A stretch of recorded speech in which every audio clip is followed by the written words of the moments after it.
So we're also waiting for Hila to come on. She is going to be our guest speaker. I'm just going to send her a quick text before we get started, make sure she's not having any problems, and then we'll just get into it. So just one moment here. We are on the call. Oh, there she is. I was just Sorry. perfect. I said, I'm just going to send you a text before we get started and make sure you're not having any problems because I couldn't get on immediately this morning when I tried. So, all right. Well, now I think we'll get started. So, welcome everybody. It's such a pleasure to be teaching you guys this morning. It's the history of anti-Semitism and the Holocaust is actually very close to my heart. It's something that I studied in college in my master's, and I wrote my thesis on it. It's also, I write children's books now, and I wrote a book called I Am Brave and Unafraid. And my goal with that book is to get 11 million copies into the world. And I chose that number because of the number of people that were persecuted and murdered during the Holocaust.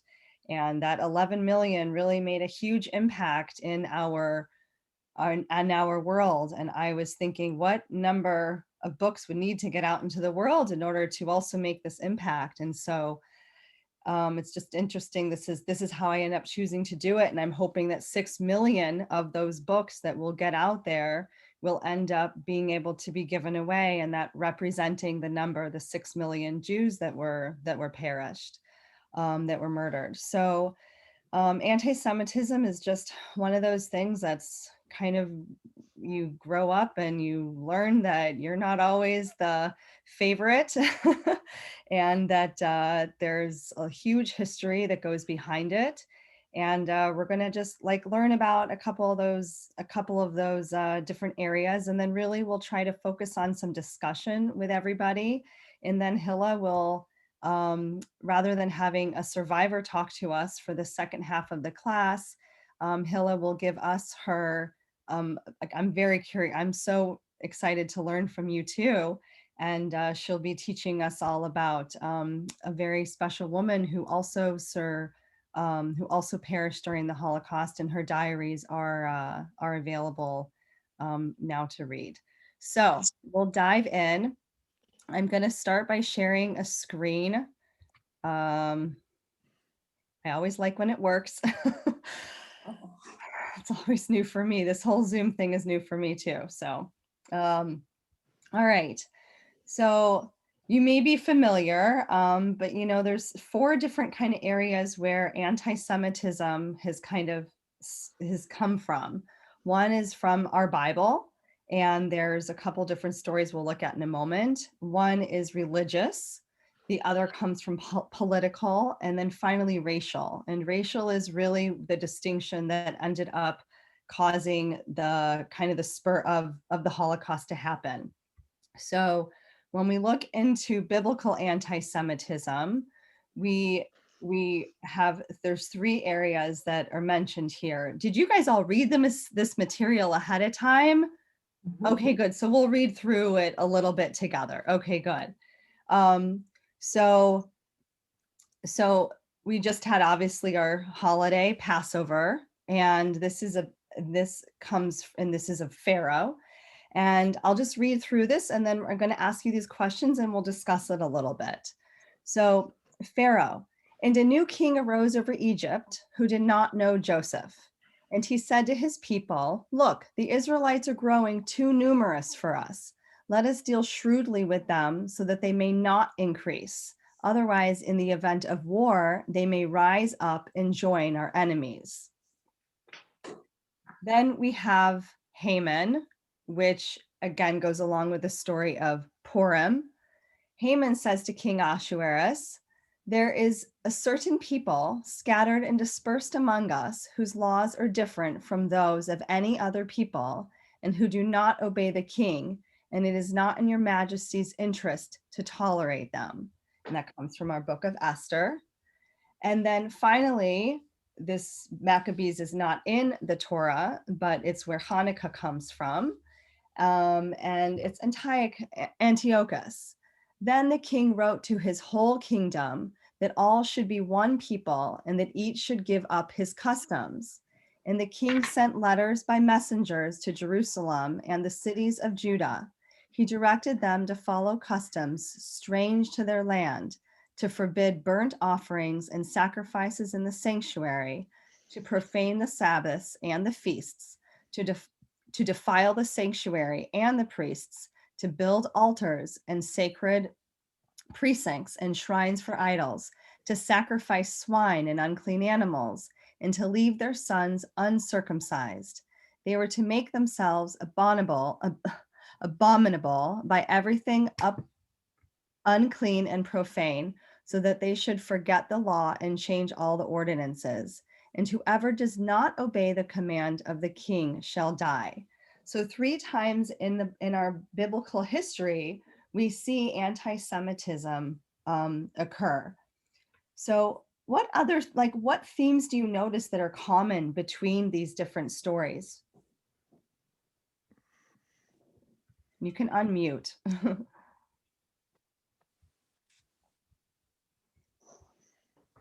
Would anybody like to share maybe some ideas? What themes do you see that thread these 3 stories together between what happens with Pharaoh, Haman, and Antiochus?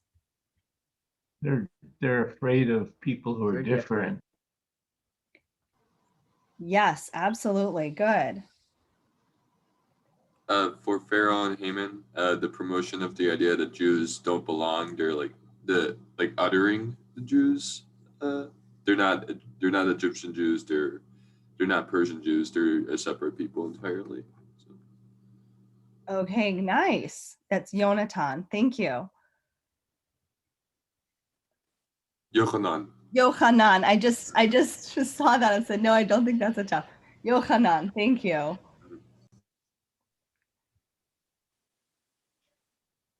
Would anybody else like to add to that?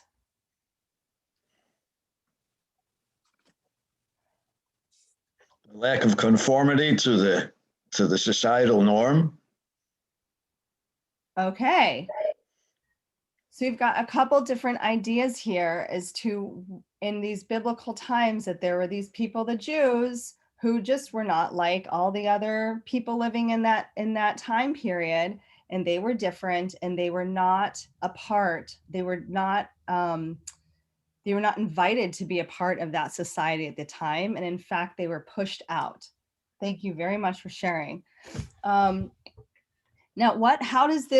what relationship does this form of anti-Semitism bear to like the modern expressions that we see of anti-Semitism?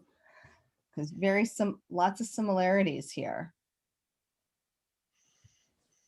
Well, I think it's the same thing, but it's been defined since the 1800s as a difference based on supposed racial characteristics is one of the issues, and particular characteristics, psychology. It's built into the language. I was just reading an article or some information, a protest about a law, because I have so much of a relationship with Costa Rica.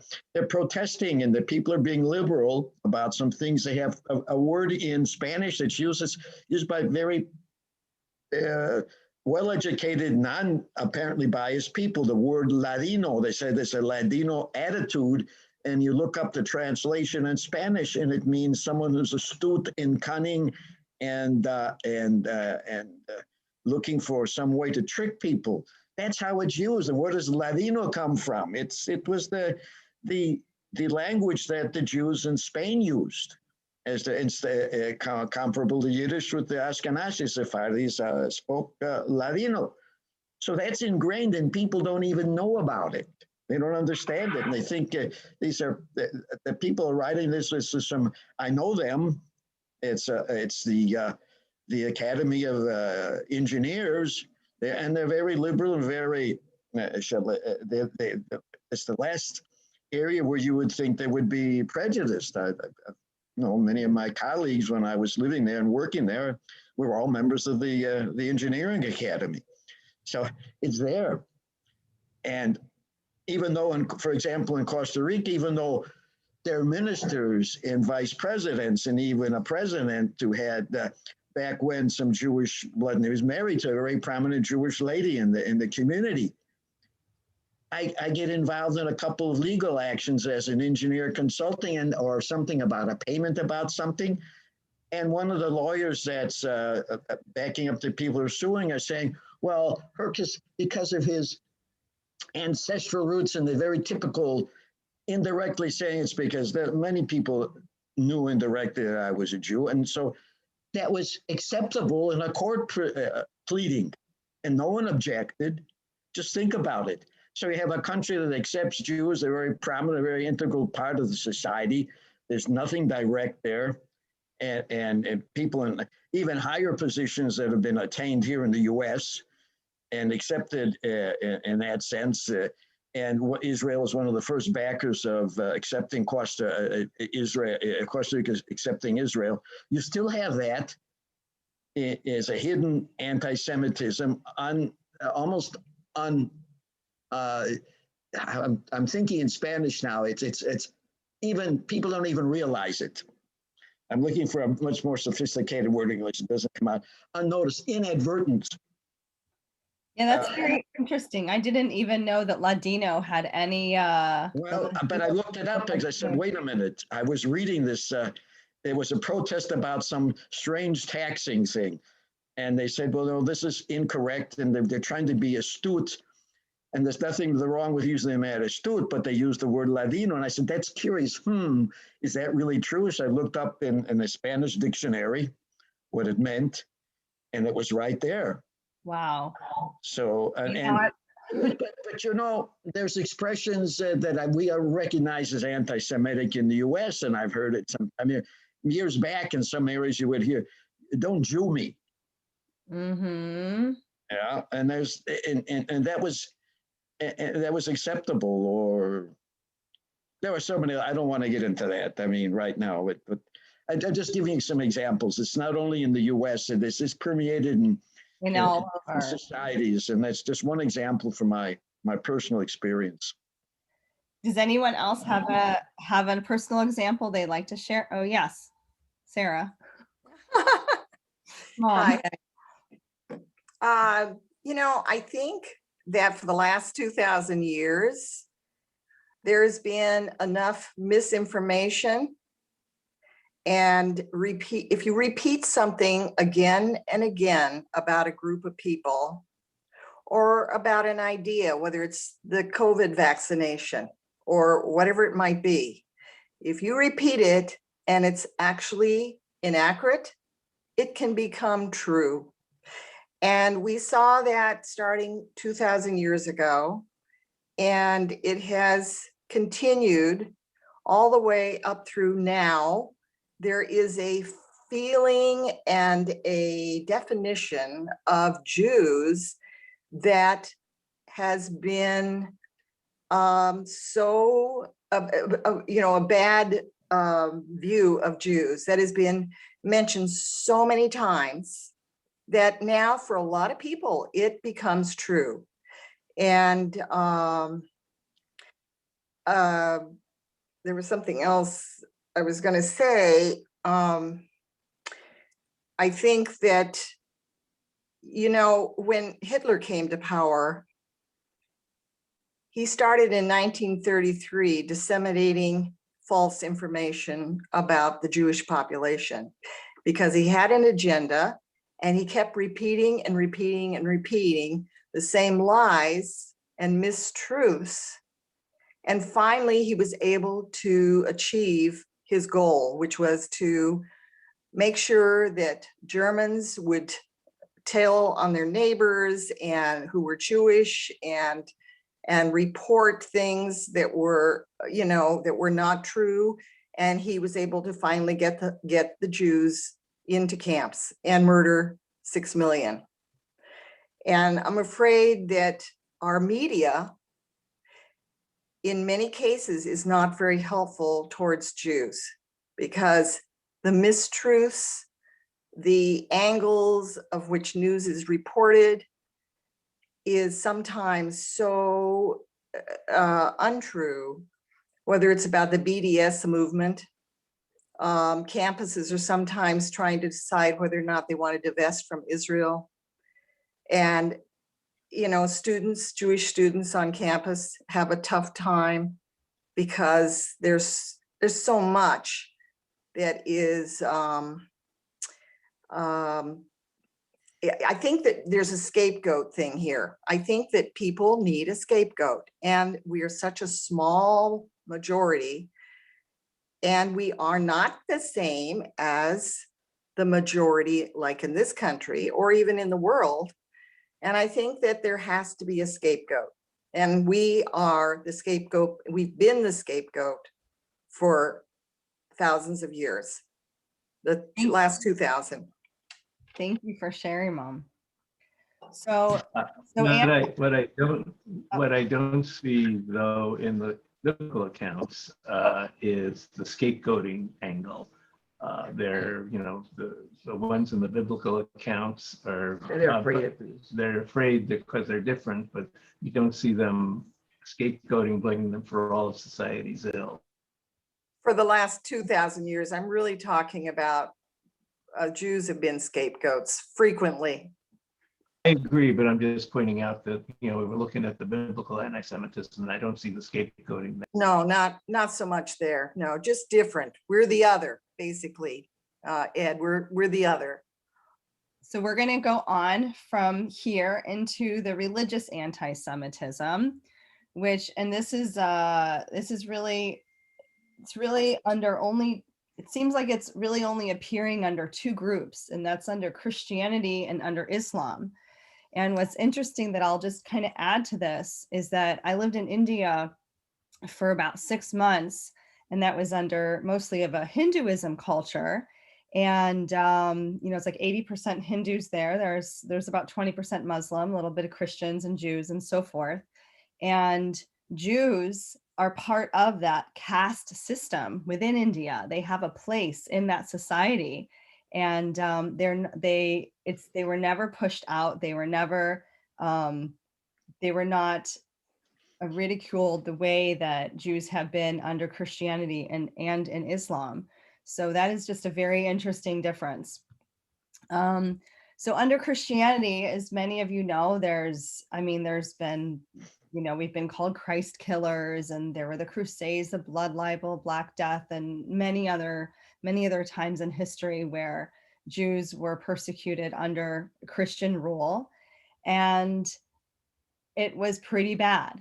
Under Islam rule, it was a little bit different. They actually fared better because they, similarly as in Hinduism, how they had a place in the caste system, they kind of had a place, but a second-class citizen place under Islam, and those were the dhimmi laws. And that was kind of where they were. There were those in Islam that were the religious, and they kind of had let's call it like the first class. And then there were those that were the other, meaning there was either they were Christian or Jews or another religion. And then there were the non-believers. So if you did not believe in Islam, you had certain taxes, you had to wear certain clothing like these yellow badges. And when you had to, for example, if you were riding a donkey, you had to ride it differently, or ride the horse differently, and you had to stop if a Muslim came to you, and you had to let them go. So this was kind of interesting that in under Islam society, they weren't considered like Christ killers, that kind of thing, but they were still had to step aside for the Muslims and basically show we are second to you. So this is kind of in the religious, under the religious world. Then of course we go into political anti-Semitism. And is anyone here familiar? You can just like raise your hand or write in a note or whatever. You're familiar with the protocols of the meetings of the elders of Zion? This was like kind of what my mom was talking about, and what we are when you say a word, when you say things that aren't true and you start to share that information and people start to believe it, then all of a sudden it starts to kind of become true. And that's kind of what happened with the protocols of the Elders of Zion. There was this idea and concept that the Jews had this plan to take over the world. And it was a strategy and they were going to do it and everybody else was going to suffer. And this got printed. In fact, Henry Ford, he funded about 500,000 copies to get disseminated across America. And these texts, and people started reading it. And of course, what happens when you start reading things that kind of share that that there's somebody else that's going to take over the world, and you start to have all these fears and this anxiety, and people they are controlled, sometimes controlled by fear. And that's exactly what happened here. And that created a huge amount of anti-Semitism within this country and elsewhere. This actually started in Russia. It was originally printed in Russian, and then it got translated into many languages. And then finally, we have the racial anti-Semitism, which I think this is where, again, where the Holocaust comes from, is saying that Jews are actually of a different race, and we have, and the Aryan race is the best race, and that race has to be above all others, and we need to get rid of anyone who's ill, get rid of anyone who's handicapped, get rid of anyone who is gypsy or Jewish or, of any form that does not fit what we are. And this is what really contaminated the minds of Europeans, the Germans, and we have seen that now. Even this is really, I think this is kind of where the anti-Semitism that exists today still kind of stems from, because I don't think it's completely gone away. I think there's been a lot of progress since World War II, but then it will revert backwards again, and you'll find then anti-Semitism will rise. I don't know if anybody was there a couple of years ago. Charles, maybe you were there. We had a Sukkot at the temple. It was the first time I'd actually ever felt anti-Semitism in my life. And it was outside the synagogue, when we had a man that came to the synagogue and their kids were playing in the park, and he started spouting out a lot of terrible things about Jews. And in the end, the police had to pick him up, and it was a big to-do. And I've actually, it's interesting. I mean, I never went through my life feeling anti-Semitism. We're going to share, I want to hear your experiences in a moment, until that moment. And that happened right here in Oak Park, or River Forest.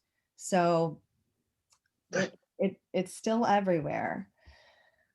Sorry, I'm going a little fast because I want to make sure we have time for Hila's presentation. So, I'll pause here for a moment. Were there any times that anyone has also experienced anti-Semitism in their life? And could you share what happened or the situation?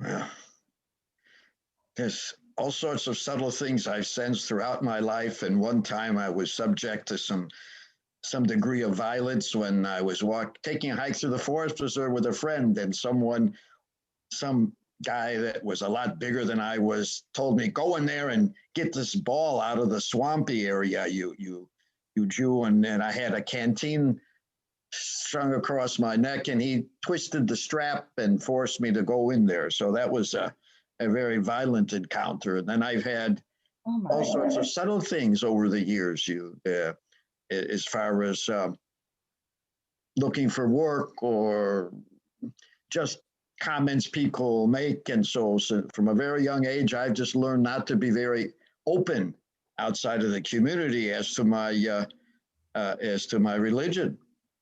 Interesting. And it's just many places I've gone, it's just strange things.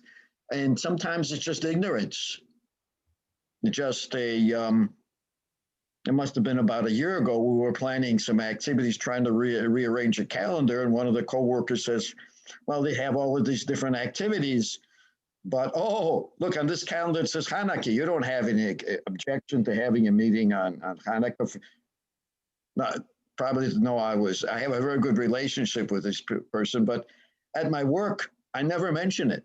But that was meant. So there's some things that are very subtle and some things that can become much more extreme. Mhm. And are just comments by people. Sometimes I'm working in a group or with other people, or just different things. It subtly permeates. And I did when I was younger, because I've been around the block a few times now. Things may have changed somewhat since I was an adolescent or a young professional, but even today I sense it, or maybe I'm just more sensitive to it. Thank you, Charles. Yochanan, I see your hand is raised. Yeah, I want to say, fortunately, I've not encountered anything like Charles has. But when I was in high school, I showed up a few times to the chess team, and then the guy who led it was one of the teachers, was the coach, and he was like an evangelical, pretty right-wing Christian. Obviously, not all Christians are like that, but he would always try and go up to me and talk to me about Jesus. And he knew I was Jewish. He tried to talk to me about converting to Christianity. And, he told me that Judaism was wrong. And that he also said a few other sketchy things. He called me a Nazi for believing in evolution. So, and eventually I just stopped going because I was fed up with him. So, and I've had that on college on my campus too. I wear my kippah and my tzitzit so I'm a bit more open about it, and people oftentimes will try and ask me if they can pray for me because they believe in Jesus. And that's not racial anti-Semitism. I guess that's more old school religious. I wonder if other people have to deal with that as well. So Yochanan, I'll share a story with you. My best friend, still today, she's my best friend from high school. And on my way back from college one day, we were driving together, and she said to me, Arielle, I just want you to know I'm praying for you all the time. I pray for you that you will find the right path and that Jesus will save your soul. I just worry so much about you. I worry so much that and this, I was 20 years old, and that you're just not gonna, I worry that you're gonna go to hell. So I just want you to know I'm praying for you. And at the time, I was very upset to hear her, and I had to actually pull over on the side of the road because it was so frustrating that my best friend from high school felt this way. And now the way that I see it, I say, great, pray for me. Why not have an extra person pray for me? We can always add more prayers. You're praying for me to, you might be praying for me to find your way, but just having a prayer out there is okay. So that's kind of how I made amends with it, because she's still my best friend to today. And yet we have she's Catholic. We have totally different belief systems. And I'm not a super religious at the moment, but we're definitely tending more towards the religious side of Judaism, and she's tending more towards the very religious side of Christianity. So we just have different belief systems. And rather than being upset with it now, I've just learned to say, all right, this is how other people think, and that's okay. But yes, lots of people want to pray for our souls to find the right path. And we just know our soul has already found the right path. And thank you for the extra prayer. Did anyone else want to add anything else to this? Any anti-Semitism that, yes, Sarah? I would say You, Judy and Ed. really quick, when I was teaching, one of my colleagues and I somehow got into a discussion about belief systems. And I said, he was Christian and he really believed that you had to believe in Jesus in order to be redeemed in heaven. And I said, well, Chuck, I don't believe in Jesus. I don't believe that Jesus was superhuman, and I don't think I need to believe in Jesus for myself to get to heaven. And that's not the way I believe. I believe we live now, here. We do the things we do right here on this earth. And he said, well, you're going to go to hell. And I said, I don't think so. And, unfortunately, there was a barrier, sort of.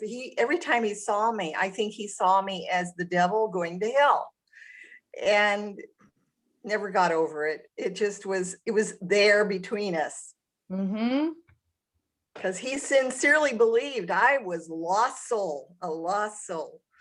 For sure. All right, Judy and Ed, I see your hand raised too. Well, my mother, Catholic, thinks that all of her children are going to purgatory because none of us are Catholic anymore. So, I mean, she firmly believes that none of us are we're not going to hell. We're just going to purgatory. So that's probably better than hell. Anyway,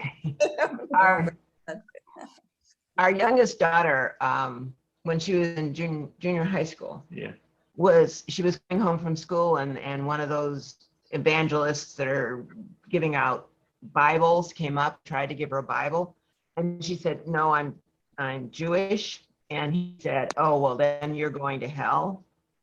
And here she is, seventh grader. Yeah.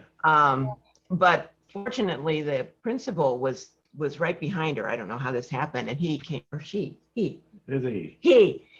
up and gave the guy what for, which I was very, very pleased with. Mm-hmm. But I mean, it's one thing to do it to an adult, but it's another thing altogether to do it to a kid. Mm-hmm. So in 1933 we have the timeline here. In 1933 is when Hitler became the chancellor of Germany. And the killing did not start right away. Obviously, it started with different laws being enacted. Those were called the Nuremberg race laws. Then there was Kristallnacht, which was the night of broken glass, where businesses were destroyed. They had book burnings. And then by 1939 is when Hitler invaded Poland, and that's where World War II actually began. And then just shortly after that is when Auschwitz, which was the largest of the concentration camps. I don't know if anyone's been there. I did go there on my trip to Poland many years ago when I was 16.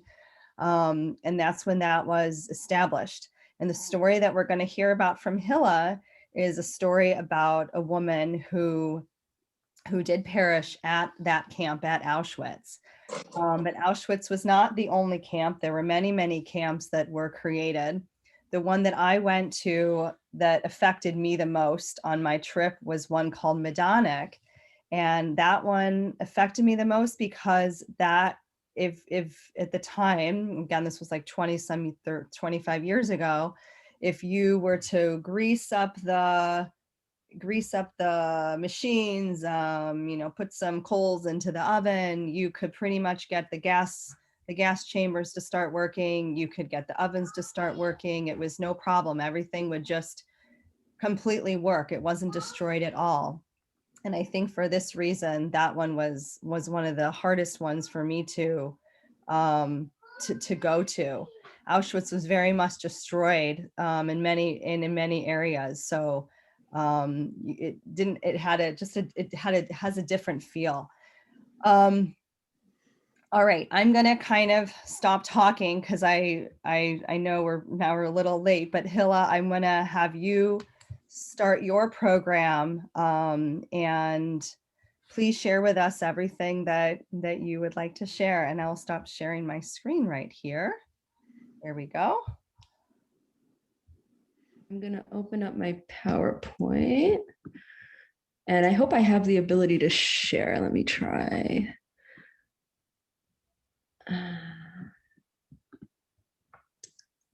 Let's see. Yes, I do. Okay, perfect.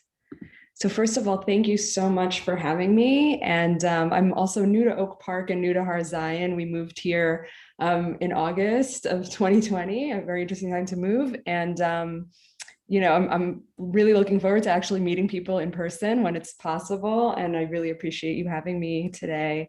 So I'm going to speak about Etty Hillesum. And I love Etty Hillesum. I discovered her just about 2 years ago when I was living in Israel, and I got connected with somebody who recommended her work to me. And I started reading her work, and I was just amazed and surprised that I had never heard of her before. She's so incredible and has been so moving for me. And actually, the people that I had learned about Etty from, and I'll get into the background of who she is, are two peace activists in Israel, an Israeli woman and a Palestinian woman, who came together and translated excerpts from Etty's work into Hebrew, English, and Arabic. And these are the cards that they created from her work, and they're just beautiful and amazing, and a really kind of easy way to get into her work, just kind of through quotes. And I'll tell you more about sort of like the bigger picture of her work, but I wanted to mention the wonderful work that they're doing, bringing together Israelis and Palestinians to read these really inspiring quotes from Etty and talk about the themes and to kind of come together around her work. So, okay, so quick background on who was Etty Hillesum. So she was a Dutch Jewish writer of diaries and letters who lived from 1914 to 1943. She was raised in a non-observant Jewish home. Her father was a scholar and a teacher and a principal of a school. He did have a lot of knowledge of Jewish literature and history, but they didn't practice much at home. She studied law, Slavic languages, and Russian literature. And some of the background that's important is that she struggled with depression. She describes her kind of childhood home life as very chaotic. And in 1941, and she was living in Amsterdam, she met what's called a psychochirologist, somebody who studies palms. And he was Julius Speer, who was trained by Carl Jung back in Germany and Switzerland. And she started working with him, and immediately this relationship became life-changing for her. And she started writing diaries based on the work that she was doing with him in psychology.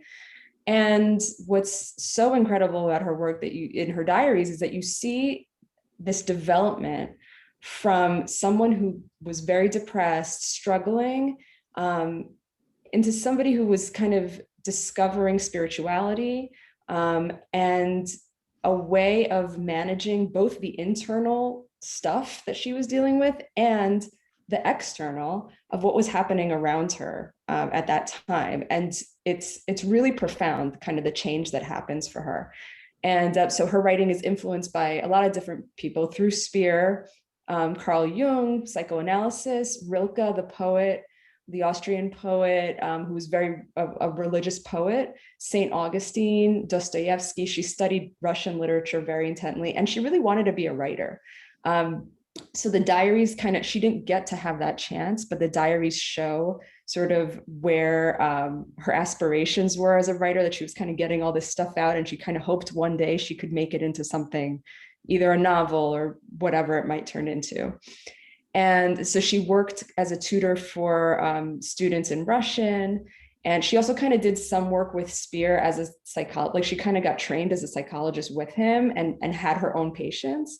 And then she also worked for the Jewish Council as a secretary. And then what's really interesting is that she decided to become a social worker. And in 1942, she started working at Camp Westerbork, which was a transit camp. And the transit camp was a place where eventually people were going to get deported to Poland. And you know, from what I understand in the diaries and from what I've been learning, at that time, people kind of weren't sure what was going to happen. They thought the war might end. You know, there was hope that the war might end, that they might get rescued. It wasn't like you went to Westerbork and you knew you were going to get deported and murdered. There was still a sense that we don't know, but there was also fear. There were rumors that came in. So people kind of knew what was happening out there, but it was a bit, you know, 1942 to 1943, things were changing. So she very much felt through this experience of becoming kind of through this spiritual development, she really had this profound love of other people and wanted to serve and wanted to help other people. And she felt like very much called to go to the camp and to be a social worker there and to help people. And so what happened in 1942 was that she kind of went back and forth to Westerbork, between Westerbork and Amsterdam a few times. Sometimes like she would be there for 2 weeks and then she might get sick and they would send her back, et cetera, et cetera. But in that time, she had many offers to go into hiding and to escape, and she refused. She fundamentally believed, I want to share my people's fate. She didn't think that she was better than anyone else. And she understood why other people took the chance and did escape when they could, and she didn't judge them for it. But she also felt that there's no reason why I should be saved and someone else shouldn't be saved. So, you know, I feel like I can serve my purpose by being there for other people. And so she was very firm about that. And it's a very interesting part of her story. And, you know, and unfortunately, in the end, she was deported to Auschwitz and perished there, and her parents did as well, and her brother. And so, but what I want to share is that her writing is profoundly inspiring. So, and the reason why I kind of got very excited about Etty's work when I first discovered it was that, you know, the past few years have been pretty tough for all of us. I think we can agree. Various, you know, upheavals in the world. And I was definitely struck by some of her work and how her perspective on what was happening at that time. She really had a different perspective than a lot of other folks. So we'll get into that. And it really spoke to me personally. And just like a quick overview of the themes in her writing, these are not the only themes. There are more, but I will just kind of do a very quick overview. And in my mind, I kind of see them parallel as these themes showing up in her personal experience and also through the historical of what was happening around her. So one of the big themes we'll talk about is witness. She felt it was very important to be a witness to what was happening around her. She didn't shut out the reality. She wanted to see what was happening, and she kind of wanted to also report on it. She wanted to write about what was happening, and her letters do that in many ways. Her letters from Camp Westerbork show what was happening there. And at the same time, to be a witness to what was happening internally, emotionally, psychologically. And those two things are kind of important together. Acceptance, this is a big one. And it feels very Buddhist to us. Like it's surprising to hear this coming from a Jewish woman at that time. I don't think a lot of folks were studying these kinds of concepts of just sort of acceptance of what is happening and things like that. And I think she learned that through Spear. In her personal life, she did experience a lot of physical pain, ailments. She was sick at various points in time, but also psychological suffering. And then there was this idea of the acceptance of just what was happening around her. At some point, she kind of realized, I can't fight against these forces. Other people did, you know, everybody did what they felt that they could do. But she kind of came to a spiritual place where she said, I'm not gonna fight what's happening. I need to just kind of like preserve myself, preserve my soul, and just accept what's happening. And that might be kind of tough for us to, you know, wrap our heads around because it's such a hard thing to imagine. And then this other theme for refusing to hate. And there's some beautiful quotes we'll look at about she looks at the Nazi soldiers, she meets them, and she actively tries to see them as human. And she truly believes that the evil that they're doing is part of a system, and it's not who they are. It's not the condition of humanity to be evil, that humans are essentially good, and that these people are in a system that is really bad. And then God, which is a huge topic in her writing, her discovery of her relationship with God is what changed her life. And for her, what was I going to say here? She has many different ways of talking about God, but she talks about God as kind of the deepest part of herself. And that's the place that she keeps coming back to revive her strength. And then in terms of the historical situation, she never blames God for what is happening. She specifically says in many cases, you know, it's not God's fault that this is happening. We need to deal with our own issues as human beings, and we need to kind of like understand where this stuff has come from, but it's not part of God's plan. It's not God's fault. So it's a very interesting theology. And then through this experience of kind of spiritual resilience that she gets to a place of internal freedom where she decides, even if I'm in a camp, wherever I'm going to be, they can't hurt me on the inside. There is a place that they will never be able to harm. And again, this is like amazing. I mean, it's very hard to imagine anybody getting to that place, but that's really where she was. And that's what carried her through the much more difficult times. And then love comes up in her writing all the time. Love as a personal experience toward other people, and love as a force that can actually change the world. So I'm gonna kind of jump in. That's just like a very big overview. Let's go to the first theme of witness. And so what I want to do is I'm going to show a quote on the screen, and I'll just let anybody who chooses to jump in and just read the quote. We won't say anything. In response to the quote, we'll read it, and then we'll go to the next one, and we'll keep going that way. So I'm going to let whoever wants to just jump right in and read this first quote.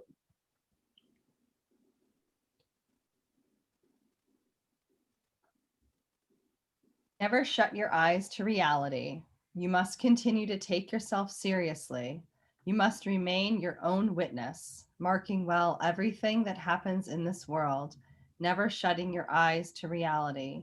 You must come to grips with these terrible times and try to find answers to the many questions they pose. And perhaps the answers will help not only yourself, but also others. Thank you.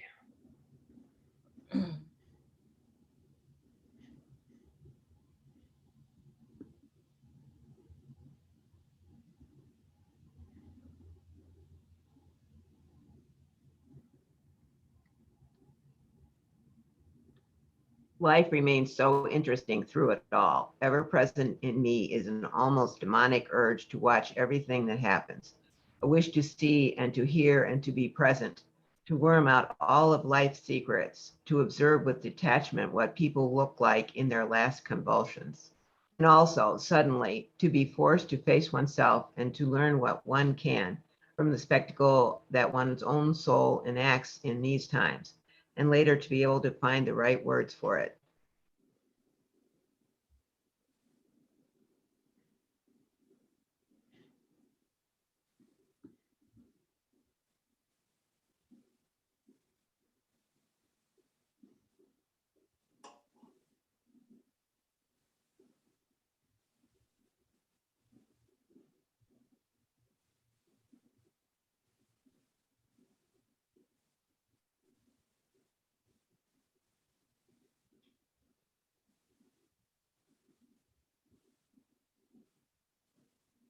Would anybody else like to participate in reading? It would be wonderful to hear some more voices.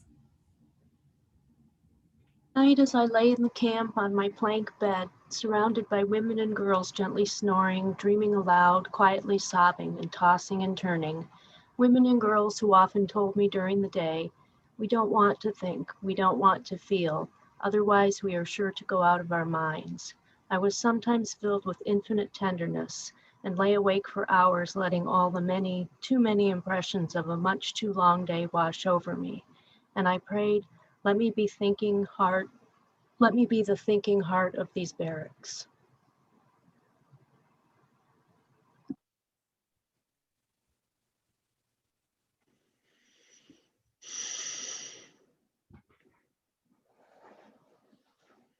It is sometimes as if I were standing on the parapets of the palace of history, looking down over far distant lands. This bit of history we are experiencing right now is something I know I can stand up to. I know what is happening, and yet my head is clear. Thank you.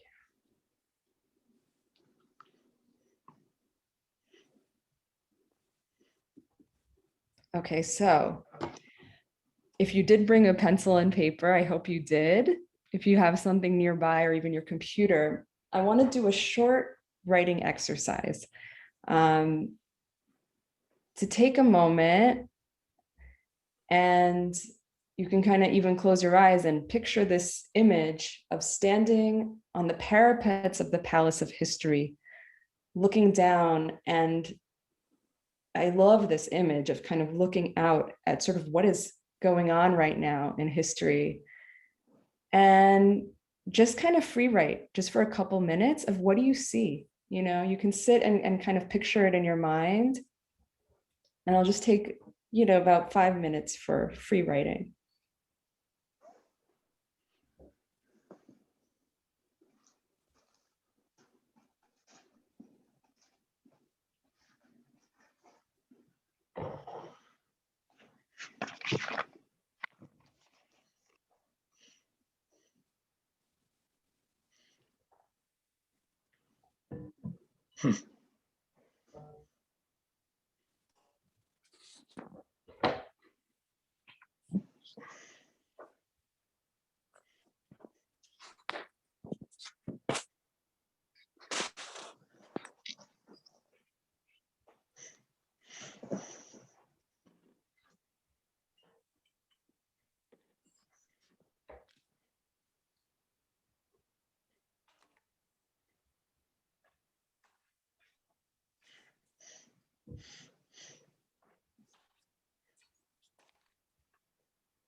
Okay, about 1 minute left.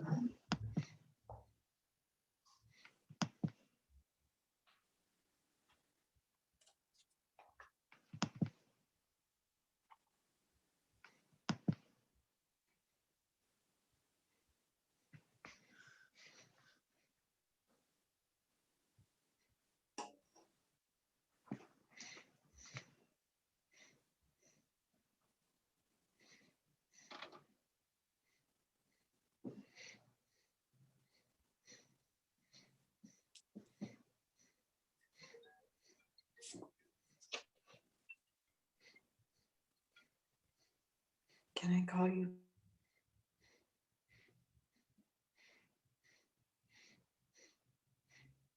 Okay. So how was that? Nothing has to be a beautifully polished piece, but if anybody feels like sharing something that came from that exercise, I would love to hear. I will. As it turns out, I've been thinking about this sort of thing today, actually. I see anti everyone who is different, not knowing that it makes you anti yourself. Hmm. I am sad. Wow, thank you. Anyone else? Sarah? Yeah, I did write something. I'll try to get the idea across. I see myself as looking down from above, as if I am God, and I view the confusion and errors of the humans beneath me.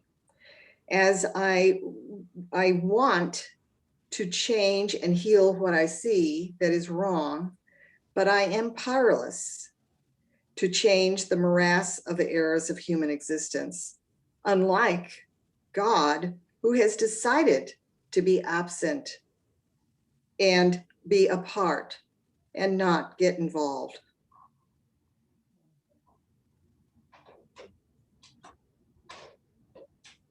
I'll share mine, Hila. Thank you. Parapets of the palace. I see death, I see smoke, I see anguish, I see crying, I see sadness. The palace I sit in is haunted, yet I must find the peace inside my soul to handle the difficulties in our outside world. I see a shoe, I see a bow, I see a belt lying across the rocks. I search inside myself for the love that I know exists, and I push it outwards. I push the vibration of forgiveness, for they know not what they are doing, nor why they are doing it. They simply act blindly without seeing, a world corrupt and sad. Thank you. Anyone else want to share?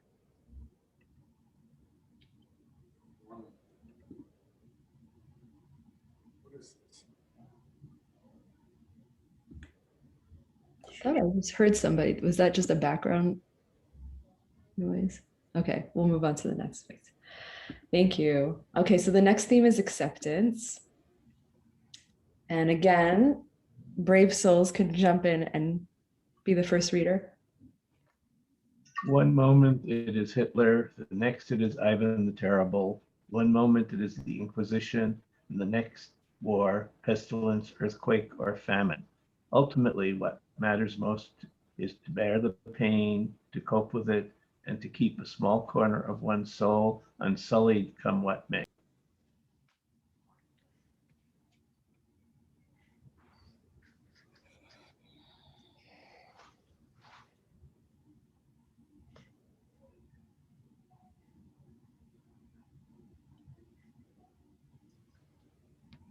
Make room for everything.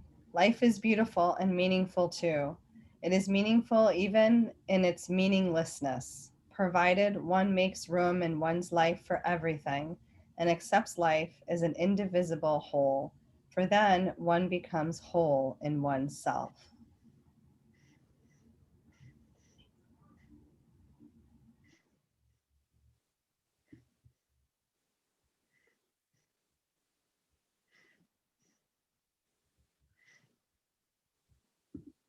It is all as one, living and dying, sorrow and joy, the blisters on my feet and the jasmine behind the house, the persecution, the unspeakable horrors.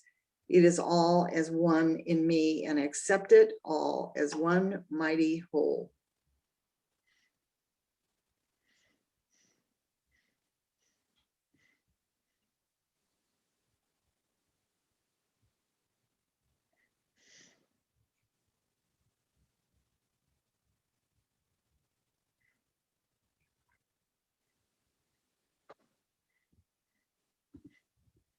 Anyone who hasn't read yet, want to jump in?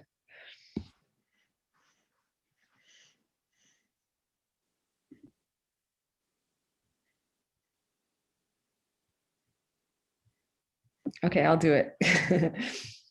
My life has, so to speak, been extended by death, by looking death in the eye and accepting it, by accepting destruction as part of life and no longer wasting my energies on fear of death or the refusal to acknowledge its inevitability.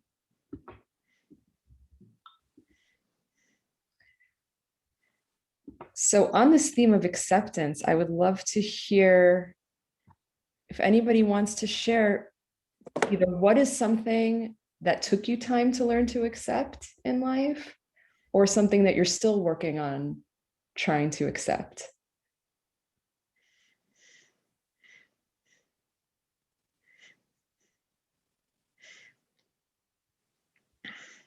I would say acceptance of death is pretty hard. Still working on that one. I heard someone who just started talking.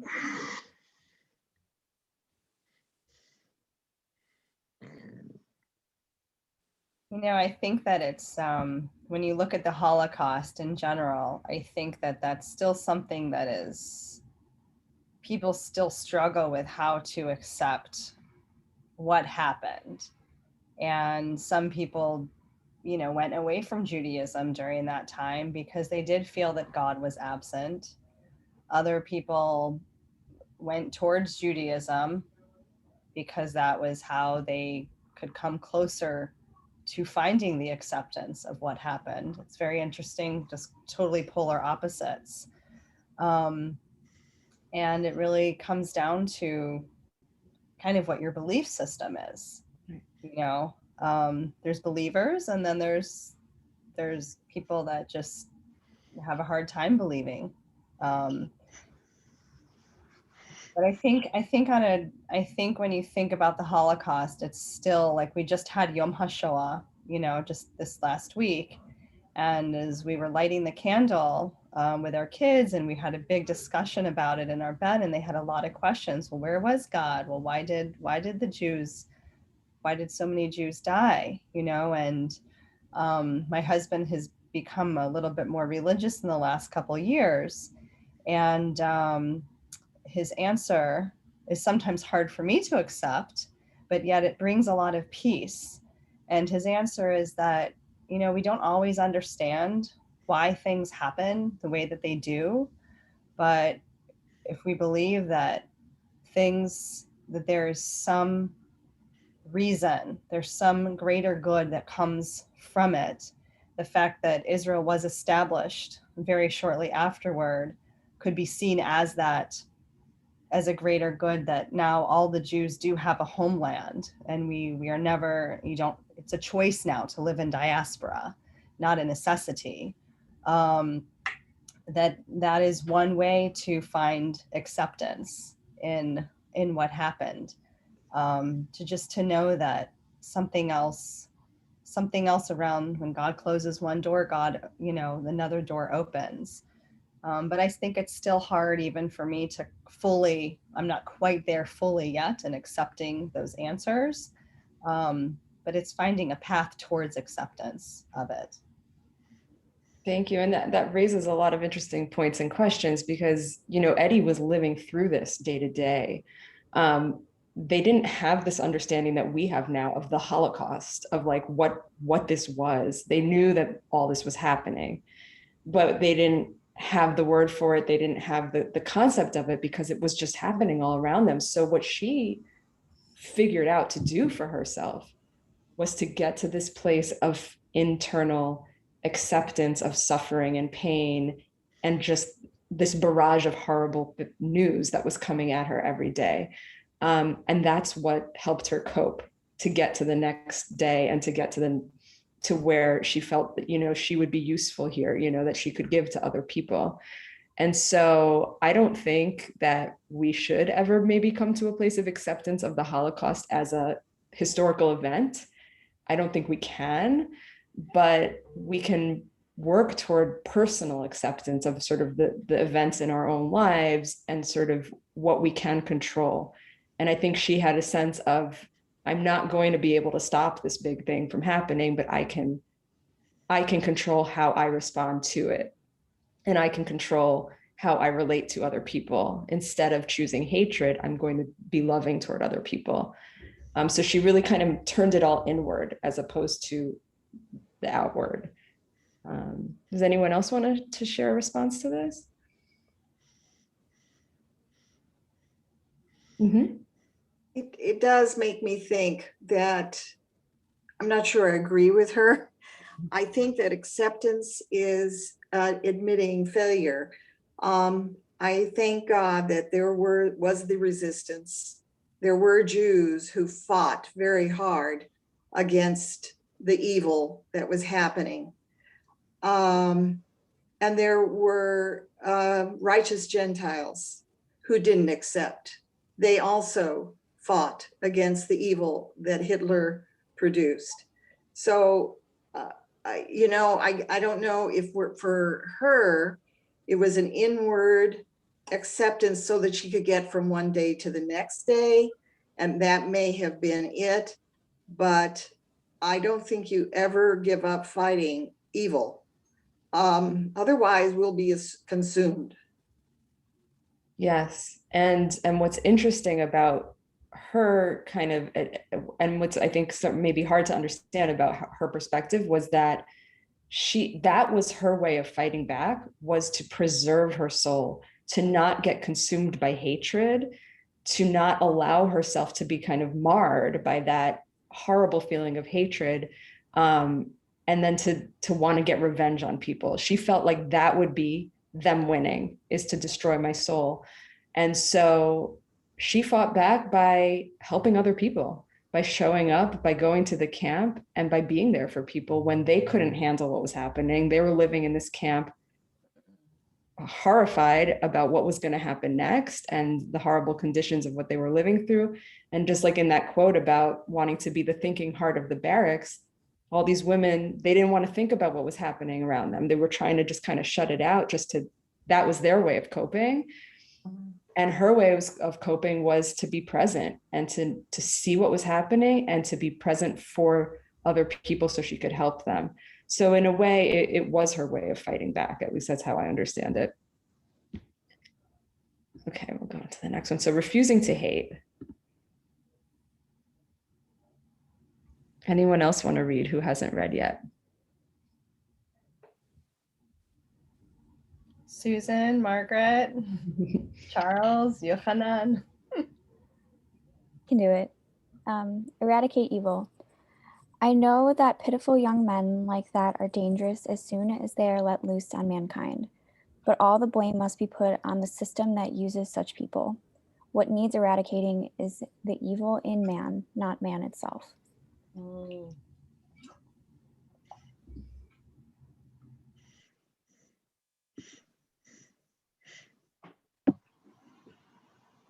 No one is really bad. We have so much work to do on ourselves that we shouldn't even be thinking of hating our so-called enemies.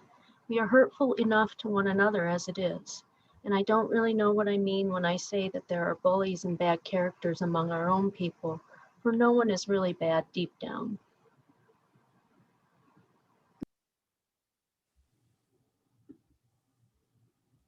The small, naked human being. God, I tried to look things straight in the face, even in the worst crimes, and to discover the small, naked human being amid the monstrous wreckage caused by man's senseless deeds.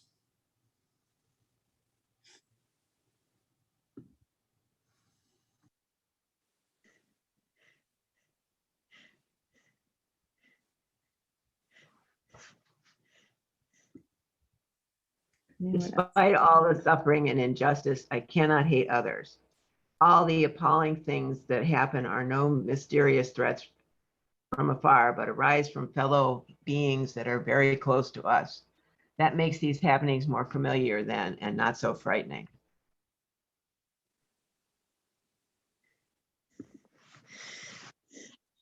So this is a tough one, but I'm not there yet. Personally, I'll just say, but hating other people feels bad, right? It hurts ourselves when we hold on to those feelings. So, I mean, are you able to do this? Are you able to see people who do bad things as human? And if that's hard for you, which it's hard for me, what can you do to help yourself see someone who's doing bad as a human being who's just like every other human being? How bad is bad that you can? Right, right. That's a good question. That's a good I question. mean, bad because you're misbehaving or bad because you're evil? And what is the degree to which you can? Yeah, go ahead. Just because you don't agree with the same political thought as the others, you know, that if you're a Republican, you think that Democrats are evil. If you're a Democrat, you think Republicans are evil. I personally think that there is a difference between being able to see the humanity in people who do bad things and holding people who do bad things accountable for their actions. And so you can believe that someone is still human, but still believe that they deserve to be punished for what they've done. That's a great point. That's a really great point. It's like oh, sorry, hello, were you saying something? No, go ahead, go ahead. Well, I think like what Margaret said, there's like a similar debate that happens every time someone famous in politics dies. Like when I think Prince Philip died, what, 2 days ago now? And like seeing like feeling empathy and like putting someone in context is a different thing from like holding him accountable for some questionable things he said. Like they're balancing the two, and we have the same discussion about balancing between accountability and like having empathy with Rush Limbaugh's death, with Barbara Bush's death. That we have the same discussion every time this happens. So just to build off what the point Margaret made. Yeah, and it's interesting, like when somebody dies, sometimes it's a little bit easier to kind of take a step back and put their life in context and see that they were just a human being like everybody else. Yeah. So I think this is a lifelong process, because I know that this is probably one of the hardest things for me is to, you know, it's so easy to react to when you see the horrible things that happen or on the news, and to actually kind of take that really big imaginative effort to like see the other person who's doing horrible things as a human being. And that doesn't mean they get away with it or should get away with it, but that they suffer too. And they're, you know, we don't understand why people have come to a place where they might do certain things, but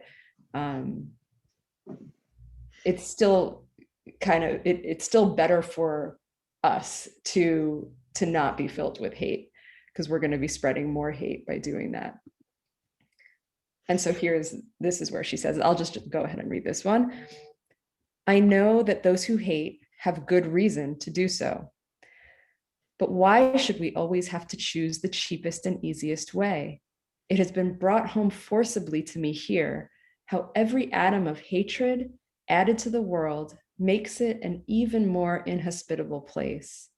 And I also believe, childishly perhaps, but stubbornly, that the earth will become more habitable again only through love. And I really like that word stubbornly, right? Because it takes a certain amount of stubbornness to actually insist, I'm not going to hate, I'm going to focus on love and spreading love. So we're going to get into the topic of God. Now, Charles is saying no. So wait, let's go back. Now, What do you that wanna first say? premise, that other statement, Mhm.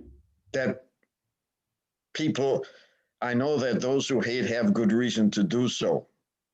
Why is that necessarily true? Maybe it's unfounded. Why is it a good reason? They may have a reason, but why? So I can't agree with that statement. That That's my, statement, she's referring to the folks who hated the Germans. She believed, so she's talking about those who were oppressed, hating the oppressor. So she's saying, we have every reason to hate them, but there's more to, we don't have to stay with the hate. well, maybe in that context, but still, why waste your time and your energies just hating? You have to direct your energies and forces either to eliminate it some way without hatred or however, but maybe you have to stop it. Mm-hmm. Or what do you do? Or maybe you find a way to avoid the consequences and you live to fight. You live to fight another day. Sometimes you don't want to go directly into something. That's a way of accepting that maybe you can't stop this now, but how do you develop a strategy or tactics to live through this and get around it, and then see how you can address this. Mm-hmm. And I will say eliminate it, and you can think about how you eliminate it. But do you want to have hatred in there? So then you set that as a precedent to react, and then other folks can use it as an example. How do you manage it? That's a question I haven't answered. Mm-hmm. Mm-hmm. Yeah, and everybody at that time was figuring out their way of responding. So some people escaped, and I don't think that there are any wrong responses to what was happening at that time, because survival was good, right? And some people judge the fact that she chose to go to Westerbork instead of saving herself, and that's like a big moral question. But everybody was forced to make these kind of horrible decisions. Yeah. But one of the principles between choosing life and death and stuff, the rabbis say, try to preserve life. So if you follow that idea, and that's something that we apply in most of our ethical decisions, then why not? Mm-hmm. Because if you survive, maybe you can do more good surviving. And I was just watching a program yesterday. This called My Grandparents, War, and it was discussing how one person who offered to save people's lives, and these people decided to take that chance, were able to go on and become produce family, and also there to make decisions to make many more positive contributions to the world. Mm-hmm. And I think about many of our ancestors who came and escaped rather than go into military service in different parts of Europe, and came here, made that choice. And I sit and reflect about my own family and how my grandfathers did that.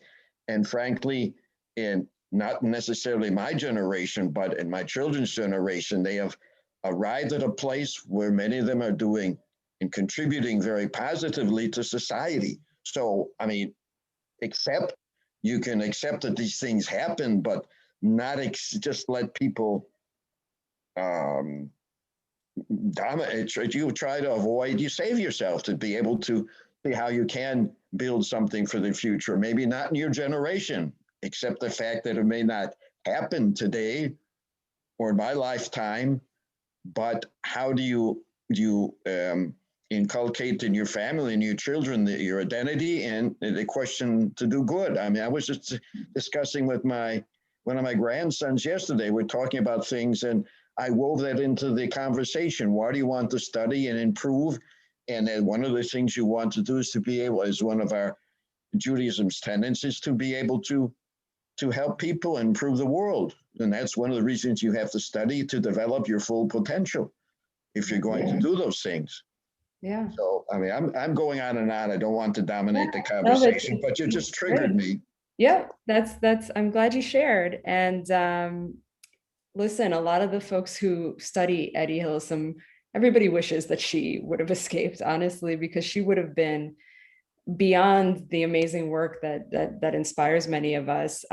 She would have written probably novels. She had dreams of traveling to Russia to learn about where her mother came from in Russia. She had, she wanted to live a life, and she didn't necessarily know that she was eventually going to get deported to Auschwitz. She thought, I'm going to be helping in Westerbork. It's a little bit ambiguous about what's going to happen next. She knew it was dangerous, but she also felt a sense of purpose to help others, and that's why she wanted to be there. And I think she left us, work that is living on into the future, and that is giving us a sense of ways to find resilience when we have difficult moments in our lives. So I think her work has still been able to make an impact on the world, even though she didn't personally survive. So God is kind of central to Etty's spiritual development and where she found her strength and her sense of purpose. I'll go ahead and read this because I think we're probably getting close to the end. Yeah. Go for it. So I'll go very quickly through the God section. There's so much. I repose in myself, and that part of myself that is deepest and rich, and that deepest and richest part in which I repose is what I call God. When I pray, I never pray for myself, always for others, or else I hold a silly, naive, or deadly serious dialogue with what is deepest inside me, which for the sake of convenience, I call God. So that to me is interesting because she is defining God for herself. She's coming from, this is considered kind of religious existentialism, to give it a fancy term. It's an experiential idea of God that comes from what she feels inside as God versus the idea of God that we're told about from other sources. And so if you just remember any one thing that comes out of this, is that you can build your own personal relationship with God. She did this outside of organized religion. She wasn't raised with Judaism. She had access. She studied the Bible. She studied the Old and New Testaments. She had access to religious texts that did inspire her, but her relationship to God was personal and it was her own. I'll just read because I know we have not that much time left. Truly, my life is one long hearkening, which is listening, unto myself and unto others, unto God. And if I say that I hearken, it is really God who hearkens inside me, the most essential and the deepest in me, hearkening unto the most essential and deepest in the other, God to God.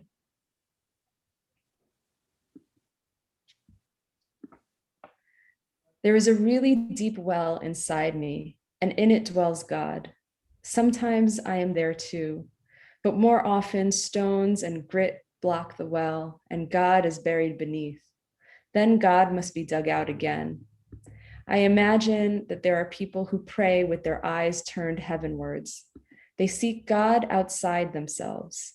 And there are those who bow their heads and bury it in their hands. I think that these seek God inside. So I don't know if we'll have a lot of time for discussion, but if anybody wants to share something, yeah. If I have to leave at noon, my son has his first soccer game today.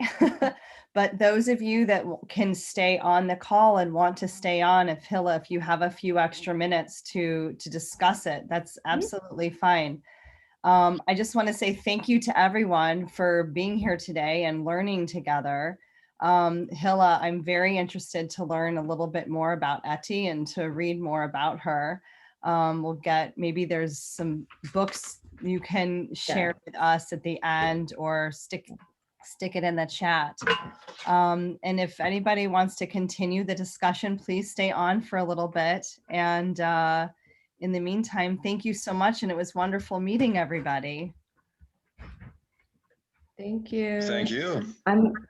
I'm happy to continue if there are folks who want to keep going. And I'm also going to put in the chat a link to the cards. You can also get her diaries.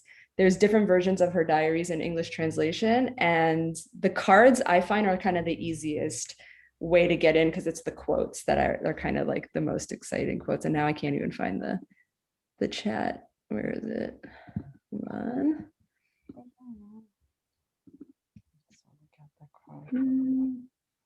All right, I'll put it in the chat. And my screen is not letting me Natalie, remember? back to the chat. Wait. Can I chat with the whole? Yeah, found it. Okay, here's the link to the cards. And for those who are still here, we'll keep going. So who wants to share about what God means to you?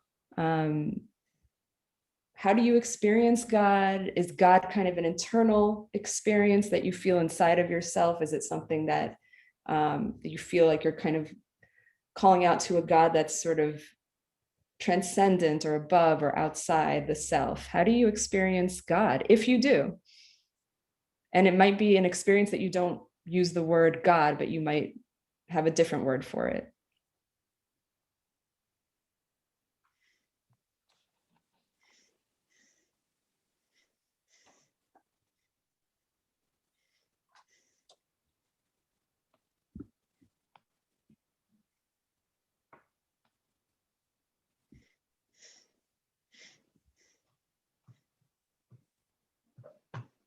Anybody? Does anyone believe in God, not believe in God, not sure? Well, I kind of like the idea of God being inside because you're responsible to yourself and you can't really blame God for what happens to you or for what you do. I like that. That's kind of, it feels more empowering that it's your experience. Yeah. Well, I've been thinking recently about so I've noticed some religious people say that like the only way to be like a good person per se is to be religious. And like as a religious person, I do take a little bit of issue with that because I think as people made in the image of God, not literally of course, but as people made in the image, we have like a good and bad side. Like we have a Yetzer Hara and Yetzer Tov, which is the terms in Judaism. And I think we get that from being made in the image of God. And I like to think of God as having like good moments and bad moments. Like, for example, there's that whole like really sketchy episode where he tells Abraham to sacrifice his son. And he also Moses has to convince him not to destroy all the Israelites in the desert. And Moses does that by appealing to God's ego, basically saying, what will the Egyptians say when you destroy them all in the desert after you freed them? So I've just been thinking about that.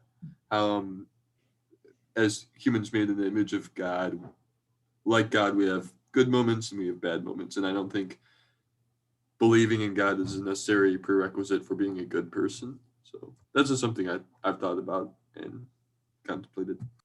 That's great. And Yochanan, would you feel comfortable sharing, in your own experience with prayer, let's say, how do you experience God through prayer? I mean, do you have anything to share about that? Yeah. One of the ways I approach Judaism is studiously, and it adds structure to my life. So Shacharis, Mincha, Mariv are like my daily like is my reconnection with God. So like recharging my battery per se, and it adds structure to my life. And I saw something that Lubavitch saying, we all light our own Shabbat candles on Friday at night, but on Saturday night we all together light the Havdalah candle, because on Shabbat we're all tired out and we're all separate from each other. But after Shabbat we're all recharged, and that's why we light a candle together instead of individually. So I don't know if that was a good answer to that question. No, but there's no right or wrong answers. That's wonderful. That's really great. And it's also interesting because Etty tried to do that for herself because she didn't have those structures given to her because she wasn't raised in a traditional Jewish home. So she kind of made it for herself, which is kind of amazing. It was really kind of like her own little religion. And she tried to create structures for herself. She writes in her diaries, like, I'm going to try every morning for a half an hour, I'm going to meditate and I'm going to, you know, connect with God. And so she tried to make it a structured thing. But also, like, if you studied in Judaism, there's kind of this, the keva versus the kavanah. Keva is the structure of the prayers happen at this time of day, and the kavanah is the intention behind it, the heart, of why am I coming to pray? What am I saying to God? And in Etty, you see probably a lot more of the kavanah, the personal experience of God. She'll suddenly pray to God out of nowhere. And she often kind of fell down to her knees, which is not a traditionally Jewish way of praying, but it's just what she felt like doing. And she would be overwhelmed by either a feeling of gratitude or of pain. And she would kind of go into this place and she would kind of kneel down and then she would just start praying, and she would pray spontaneously, which is a very Hasidic thing to do. The Hasidic rabbis and teachers really promoted this idea of spontaneous prayer to God. And she kind of just did that on her own. And Sarah, did you want to share something? Or are you, oh, I think Sarah's kind of in and out. Did anyone else want to share about their own personal prayer practices or feelings about God? Okay, we can go to the next. So, so this is part of how she got there. She kind of combined meditation with prayer.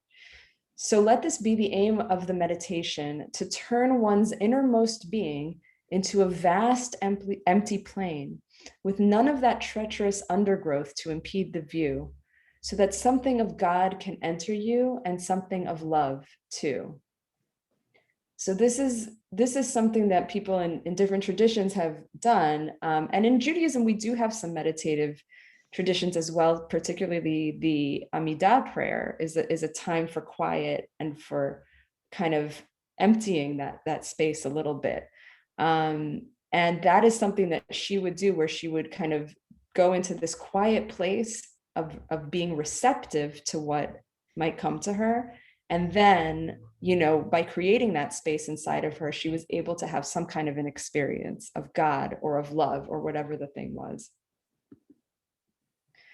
One must always carry a great silence within one, a silence into which one can always withdraw, even in the midst of all the hustle and bustle and in the midst of the most animated conversations. One must always keep drawing fresh strength from within oneself.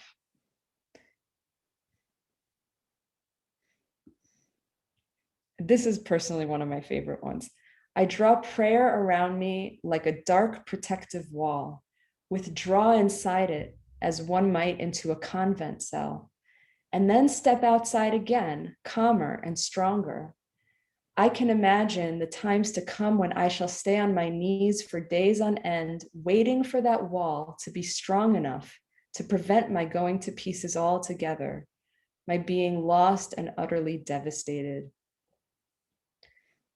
So for her, prayer became a safe place where she could kind of gather herself together when things were really hard coming from the outside, and kind of find a place where she felt protected. And I find this to be kind of one of the most beautiful and inspiring quotes, because if she could find that in the worst time in history, certainly we can find something of that too. However we find it, whether we do it through prayer or through meditation or from any other way that we do it. This is what saved her spiritually. And then from that place of kind of opening up into that inner spaciousness, she found a sense of freedom, and she felt that no one could hurt her. This grasping attitude suddenly fell away from me. 1,000 tyrannical chains were broken, and I breathed freely again and felt strong and looked about with shining eyes. And now that I don't want to own anything anymore and am free, now I suddenly own everything. Now my inner riches are immeasurable.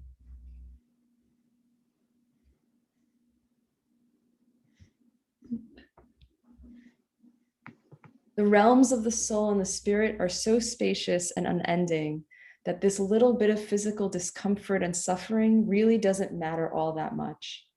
I do not feel I have been robbed of my freedom. Essentially, no one can do me any harm at all.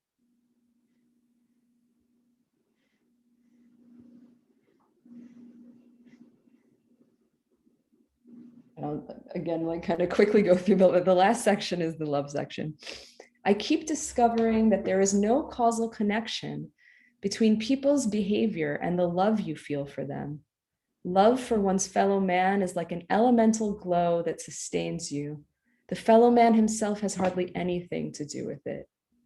So I think in this sense, she's defining love almost kind of like God, like this thing that's just there, regardless of what's happening, regardless of the other person. I love people so terribly because in every human being, I love something of you, and I seek you everywhere in them, and often do find something of you.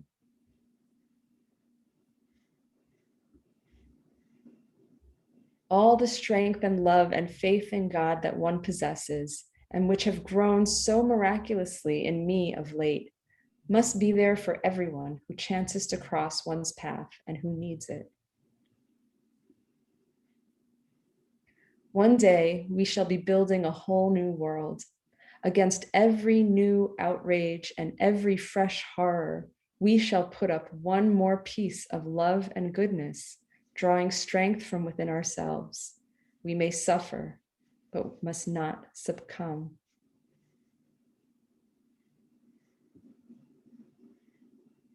So what is your contribution to the making of a different world? That's like a heavy question, but what do you think you contribute to that or want to contribute to that in your own way?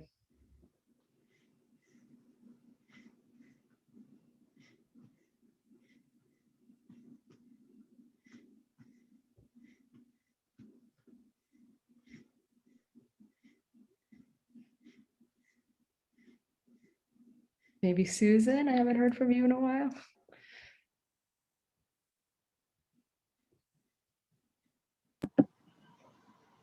Well, I think it's just